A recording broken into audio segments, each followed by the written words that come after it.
Hi, I'm Sarah. And I'm Helen. And this is the Squiggly Careers podcast. Every week we share ideas for action and tools to try out that we hope will help you and us to navigate your squiggly career with a bit more confidence, clarity and control. And in today's episode, we're going to be focusing on the topic of our latest article that we've written for Harvard Business Review, which is about creative ideas to overcome career development challenges. And we thought in the episode today, we'd talk a little bit about why we wrote that article, like why we think it's an important topic for people right now. And then we'd go into the ideas for action that we've shared just to bring them to life for you so that it's a bit more easy for you to think about how you might apply this to you in your own career and your own career development challenges. So in terms of why we wrote it, when we were thinking, we always do like a bit of scanning when we're like, what feels like a really relevant topic to write about for people at the moment? And we were thinking a little bit about challenges and confidence in the context of sort of what's going on in the world right now and the issues that might create for people's careers. And we did do a survey on LinkedIn and we said, are you feeling more or less confident in your career at the moment in light of some of the stuff that's going on in the wider world of work? And we got a vast majority of people saying that they were feeling a bit less confident. And so Sarah and I were then thinking about, well, how can we help people to take a bit more control, to overcome some of the constraints that might be getting in their way, and to sort of make it easier to take action with their career development. And that was really the start of the article that we've just written. And we identified 4 common career challenges that we both experienced all of the time. I'm not sure these career challenges ever go away as such. I think we just find smart ways to find our way through them or to get untangled. And also they're definitely things that we hear in our workshops with all the people that we talk to. You know, we are obviously really big advocates and spend our days on career development, but I'm actually always really interested in, sometimes it's the cynics, the people who are like, is this a waste of time? I always think that's really interesting to know, well, why do you think that's a waste of time? Maybe they've had bad experiences or they've not found it useful before.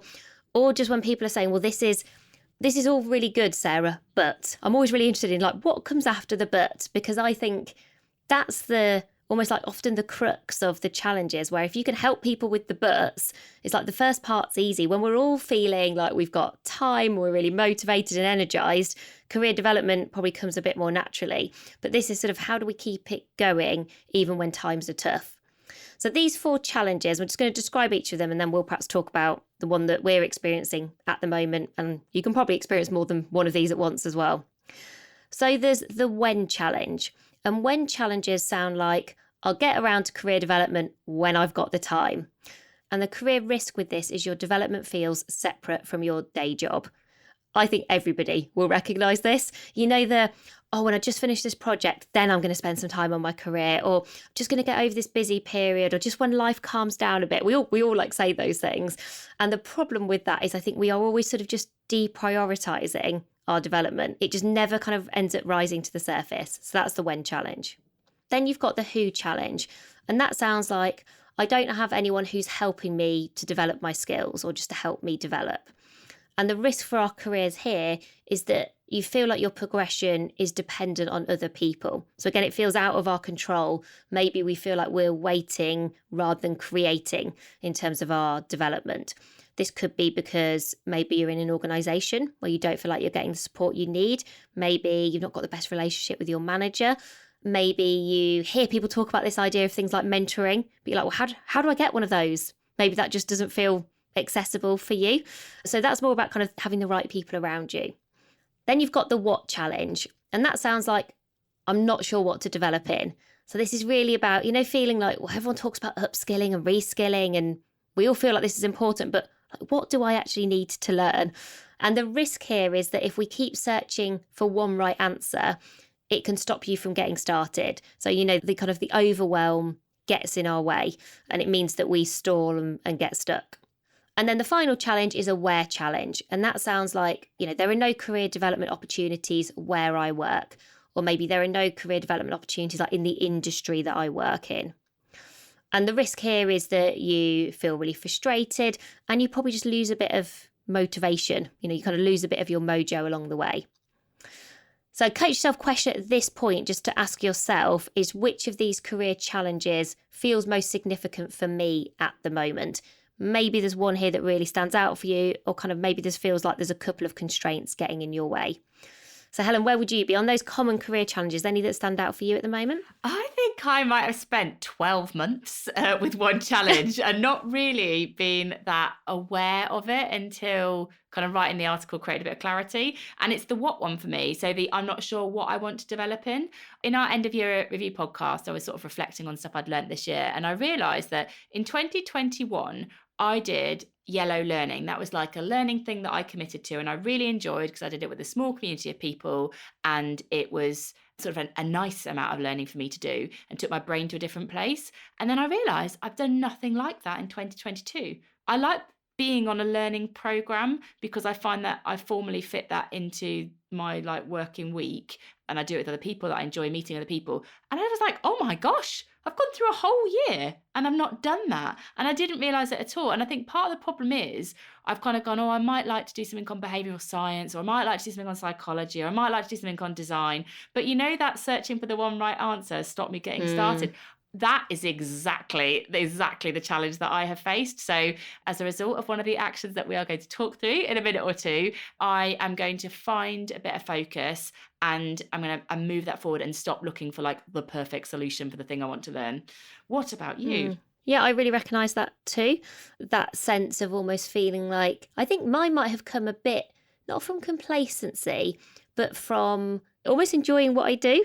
So I think previously I've perhaps been in positions or in roles where I've thought about the moves I'd like to make, and then that's created clarity for me to think, oh, those skills would be really helpful because I'd like to go and transfer my talents into a different team, or I want to move into a leadership role. So I maybe could just see that more clearly. Whereas now I'm doing the thing that I want to do. I've almost sort of stopped that searching, but in a sort of, but not in a way that feels motivating. Mm-hmm. And so I think for me, it's been the same challenge, but perhaps for some different reasons. I also really recognise the who challenge. I think I have been guilty of almost thinking, one of the things I miss about working in big organisations is almost like the variety of people that you end up spending time with. And also I'm very lucky that I've worked for some brilliant people and been in some great kind of leadership teams. And at times over the last year, I think I've been a bit like, oh, I really miss those people. Oh, I feel like maybe I've not quite got the right people around me, but in a sort of waiting way. Like I'm waiting for those people these new people. And I recognise that those people are probably not the right people that I need around me at the moment in terms of some of the learning I want to do. But then I think I just hoped that they were going to show up in some way and almost be like, ta-da, here I am to help you with your career and your career development. And so I, in an abstract way, know I want those people, but I've not really done anything to make that happen. And then almost got a bit frustrated that it hasn't. I've almost been like blaming imaginary people for not popping up into my life. So actually that who one was quite a confronting one for me. I think I've started to realise I've definitely kind of fallen into that waiting trap a bit. I feel like it's the opposite of manifesting. You know, you've been like, you've been blasting them away. Anti-manifest. Yeah, the anti-manifest. Why have you not shown up in my life? It's like, it's not, rather than like creating this positive environment where people want to come to you. The waves of negative energy that make them stay away. To be fair, that is how I feel about manifesting for anyone who's listened to that podcast episode. That is actually one of my favourite things that we recorded last year, was that episode. It was actually a really fun episode, getting Sarah to confront her cynicism around manifesting. Listen back, everyone. Right word. Listen back. So what we've got is 4 creative ways that you can unlock those 4 different challenges. So Sarah and I will talk each one of them through and share the idea for action that we think will help you.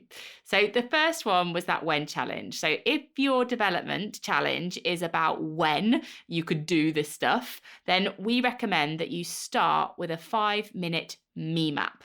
And the aim is to take a sort of little and often approach to your career development. So it becomes part of the way that you're working rather than another big thing that you've got to do today. So for the 5-minute me map to work, we recommend that you create a recurring calendar invite to yourself and you give it that 5-minute me map title. And then you're going to put yourself in a place where there's no distractions. So you're not checking out your emails, you're not looking at Instagram, you're not, listening to the Squiggly Careers podcast or whatever else it might be that you do. You're just going to have a bit of silence for you. And during that 5 minutes, you're just going to mind map your thoughts in response to a Coach Yourself question. And we've got a list of loads of Coach Yourself questions on our website on amazinggift.com. There are 21 Coach Yourself questions that we took from our book, You Coach You. So that would be a good starting place. You're going to have, 21 different things to prompt your me map there. But an example of one would be something like, what do you want to be true at the end of 2023 that isn't true today? And then you could just map all the different thoughts that come to mind just for 5 minutes. And it can help you just to fit a bit more reflection into your day and also identify some different things that you can do, but in a very sort of deliberate and quick way, rather than it feeling like this, thing that you're just going to put off until you've got the perfect time. Do you know what I've been thinking about this one? And it's too late because we've already written the article. But I think a good build, sort of an exclusive for our podcast listeners, is I know that when some people are writing for a living, so their sort of day job is writing, they will often join writers' forums where they all get together online at the same time to write, but they're not writing together, but they're sort of creating a shared space where like it helps you to kind of be purposeful about writing, which initially might sound a bit like, well, surely you could just do that by yourself. But there's that sort of accountability of doing it with other people. I wonder if we're going to make development by doing, that kind of we learn by doing, just part of all of how we all work as a team. If 3 times a week as a team, you all had that same 5 minutes and it wasn't just an intention and it wasn't the thing that got deprioritized because you suddenly realized you're not finished your presentation, but actually you all got online together, if you're working in a hybrid way, or you just got in a room if you're all kind of physically together, and you just do 5 minutes and you all do the same coach yourself question, and then that's it. You go and get a cup of tea or you get on with the rest of your day. I think that would make quite a big difference for me in terms of like I would show up because you'd feel that sense of like, oh, this is a shared thing that we are committed to. I can imagine, even if I just saw it in my diary, I would find it quite easy to deprioritize it because that I could see that email had popped up or something. So I like that as an extra build. It's like you're still doing it about me. It's still your me map, but maybe you're doing that together. You're sort of all increasing your self-awareness. Imagine if you did that even twice a week as a team. Imagine how much self-awareness and how much more reflection time you would have had versus what you normally have. So you could do it in your team, like you have just suggested, or alternatively, there is, and this isn't pre-prepared, everybody. I remembered it when Sarah was talking, but there's something called focusmate.com, which is a website that you can go on. You get 3 free sessions a week, and you basically find it's sort of like an accountability partner. So let's say I was going to do my me map at 9:00 on a Monday, Wednesday, Friday. I would find a focus mate on that website who wanted to commit a bit of time. They don't have to do the same thing as me, but they are sort of committing to an activity at the same time as me, and it's almost like this sort of accountability partner that you don't really have to know them or talk to them. It will help match you to that person, but there's something sort of psychological in having someone showing up at the same time as you to work on something they want to do that can help you maybe get committed to that action.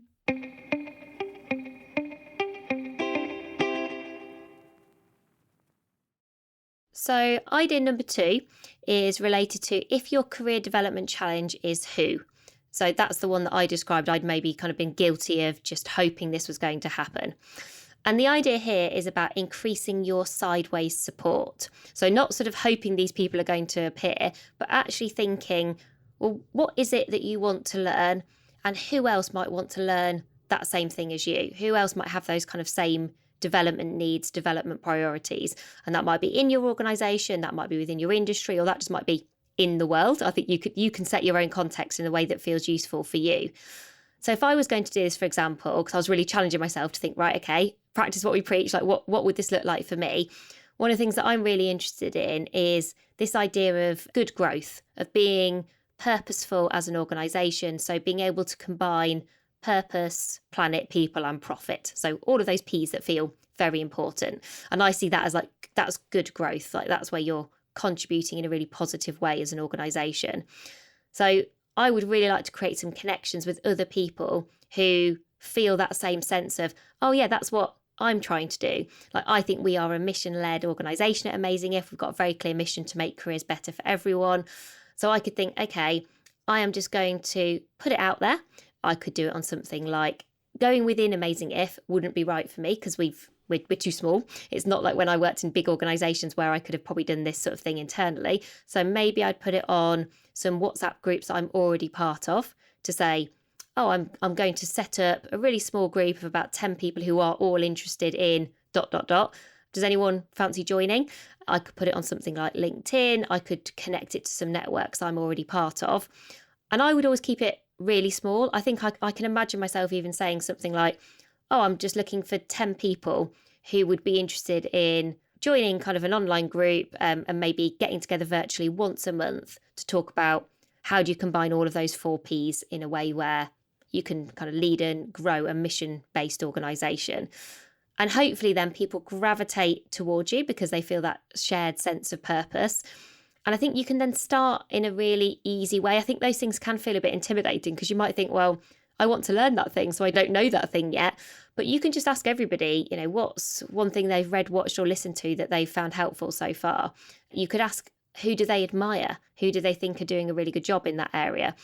And then I think you can kind of encourage new ideas and kind of new stimulus into that group by saying to everybody, oh, well, maybe after a first, when you've met 2 or 3 times, you give everyone the option to invite one more person to join.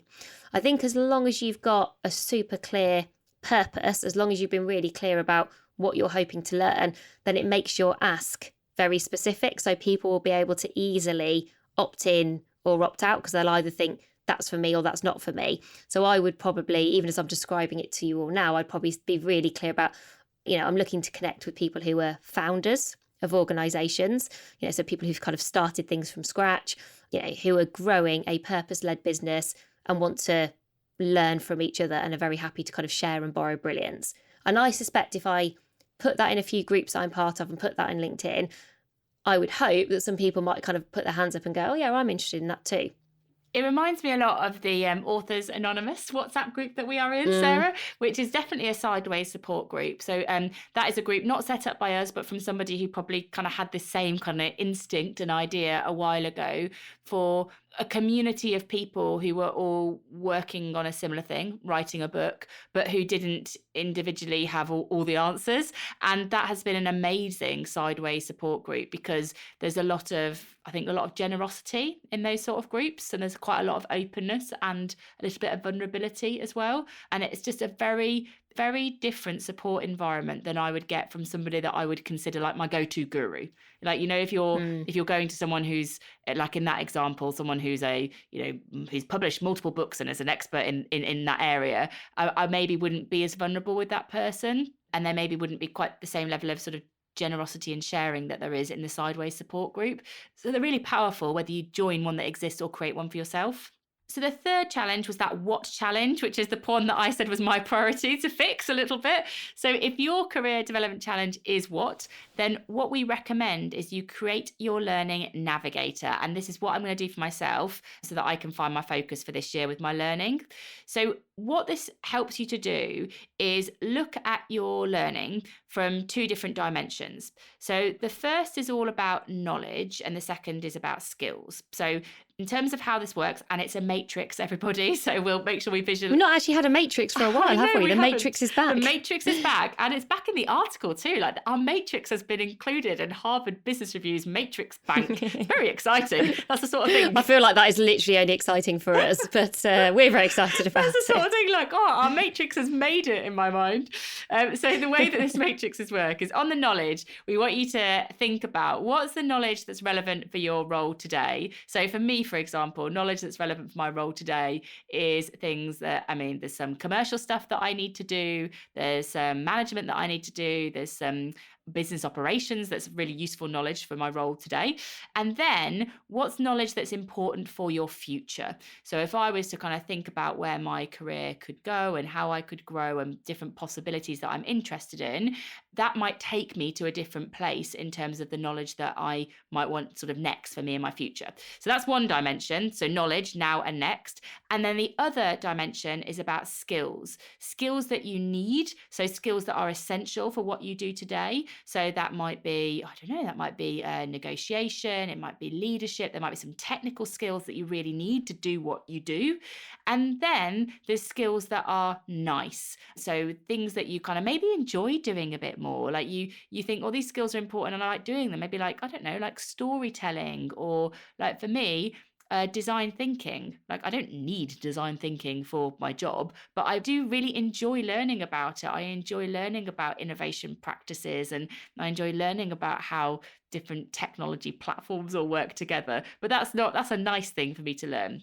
So what you do is you plot your learning on the matrix across these 4 different dimensions, and it helps you just take your brain to a different place in terms of what the learning could look like, and then create a learning goal for each of those areas. So what is knowledge that you need, and what skills are nice, for example, what would fall into that box, and what is something that you might need for what you're going to do in the future.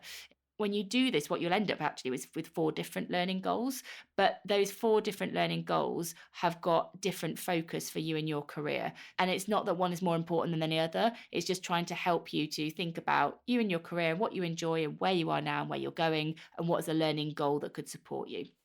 Yeah, what I think is nice about the Learning Navigator is sort of the range of goals that it gives you. It helps you to sort of balance short and long term. It helps you to balance doing a brilliant job of where you are today whilst investing in your future and the moves you might want to make in terms of, progression and what that might look like for you. And those 4 learning goals can sound like a lot. Those learning goals, could be quite small. So one that we've got in skills that are nice to have and knowledge that you might use now is around storytelling. So a learning goal on storytelling, for example, could be to read, watch and listen to something on storytelling every week, and to share that once a month with your team, to share some insights with your team. So it can be something as simple as that, or it could be much more significant about leading a new project, or maybe it's about getting a mentor in certain areas. So I think those having 4 goals could sound a little bit overwhelming. The scale of those goals can be quite different. So final one, if your development challenge is where, so this is your thinking, I feel like there's no development opportunities like where I am. This is the classic one of I feel stuck. There's sort of nowhere to go. There feels like there's lots of barriers that are outside of my control. Our idea for action here is about prototyping your progression. And the aim here is to unlock sort of new ideas and options when you feel maybe like the obvious way to develop isn't an option. And that's often when you do end up feeling a bit like, oh, this is a bit demotivating because I do know how I'd like to develop. So maybe you do know your what, but it's not possible here. So let's imagine, for example, you want a training qualification and your company have said, no, we can't afford to fund that. Or you'd like a promotion, you went for that promotion and you didn't get that promotion. So, you're sort of feeling like, well, you've sort of done something, but it's not quite worked out. What prototyping helps you to do is to almost embrace where you are and see what else and where else could you develop. And if you think about both what you want to do in terms of your progression, but also why that's important for you, we always find that's what unlocks the prototyping. So just to give you a really specific example, because I think that's how this brings this to life in the best way. If what you would like to do is lead a team for the first time, if my what in terms of progression was I'd like to lead a team for the first time, if we jump straight to the how, we get to apply for a job and we either get it or we don't. If before we get to how, we go to the why would you like to lead a team for the first time? I might then say, because actually I've started to realise that I really enjoy the opportunity to develop other people or to support people with their career. Now, if that is your why and that's sort of your jumping off point then to get to your hows, of course, one of the ways that you could do that is potentially to get a promotion, but you could also offer to support people joining your organisation for the first 100 days of their kind of new role. You could offer to mentor people in their early careers. You could offer to support team development for the rest of your team. You could put yourself forward for a lead for a new project where maybe you're going to have more cross-functional responsibilities. So you're sort of managing and developing people through influence rather than maybe direct management. And often what's interesting is when you start to prototype progression, lots of those hows that you come up with, you will have much, much more control over. So lots of those ideas that you'll generate, you'll be able to make those things happen. There'll be less barriers to you being able to move forward. And even better, what we always notice is that when people start to get really good at this, then the likelihood of their maybe ultimate outcome that they're aiming for happening also increases. Because if you're investing in your development, doing all this really good stuff around developing people, because that's what's really important to you, sometimes even better opportunities might come your way. My one top tip on prototyping progression is, especially if you are feeling a bit stuck, if you can find someone to do this with, I think often it can just support your thinking, because it's almost a bit like doing a mini brainstorm, but for you and your career development. So maybe it's a work best friend, maybe it's someone you've worked with previously that you got on really well with, and you might have come up with a couple of ideas. But when I do this exercise a lot in workshops, I will often ask everyone in a workshop to prototype a sort of progression that maybe where someone feels stuck. Maybe they want to work a 4-day week, but they're not able to for some reason. Maybe they can't get the money they need for training. And I ask everybody to do all of the hows. And it's almost like, everyone is smarter than one of us. It's sort of that philosophy of, if you can involve and include lots of people in prototyping your progression, you'll just get more ideas, and you'll also get probably more objective ideas, because those people are not quite as close to it. And, you might have put up some blockers and some barriers because something's felt hard for you, whereas someone with a bit of distance could say, oh, well, have you thought about this? Or what about that? And then you actually think, oh, yeah, that is a good idea. And I could go away and do that. I could do that volunteering. I could ask that person for some support. I think it normalises discussions about development as well, because it's often this thing that you're supposed to do with your manager if you're kind of being quite ladder-like about stuff. But actually, when you're in a squiggly career, the more you can discuss this with other people, I think the more possibilities you create. And just doing this with other people just makes it easier. It makes it easier to say, oh, I would like to do something different. And what could that look like? And who do you know? And how could I get there? And sort of curate lots of other people's input into that, rather than feeling like you have to be dependent on one person. So I think it really helps with just making a more open conversation about career development too. So we hope you found this a useful episode. If you've also had a chance to read the HBR article, we would always love to know your feedback. What's working well for you about those articles? Any even better ifs? Also, ideas for topics that you'd really like us to cover, whether that's podcast episodes you want to listen to or articles that you would really like us to write. We always really love hearing from you. That's how we make sure that we stay relevant and we stay helpful with everything that we're creating. And in the pod sheet that will accompany this episode, what we'll do is we'll put the links to the other Harvard Business Review articles that we've written, just in case you haven't read them or you don't know where to find them. So we've got things on kind of learning more at work, how you make that part of your everyday, how you can coach yourself, how you can sort of reimagine retention, and then obviously this latest article too. So if any of those topics are interesting, we'll make sure that it's easy for you to access. But thank you so much for listening today, and we will be back again soon with another episode of the Squiggly Careers podcast. Thank you, everybody. Bye for now.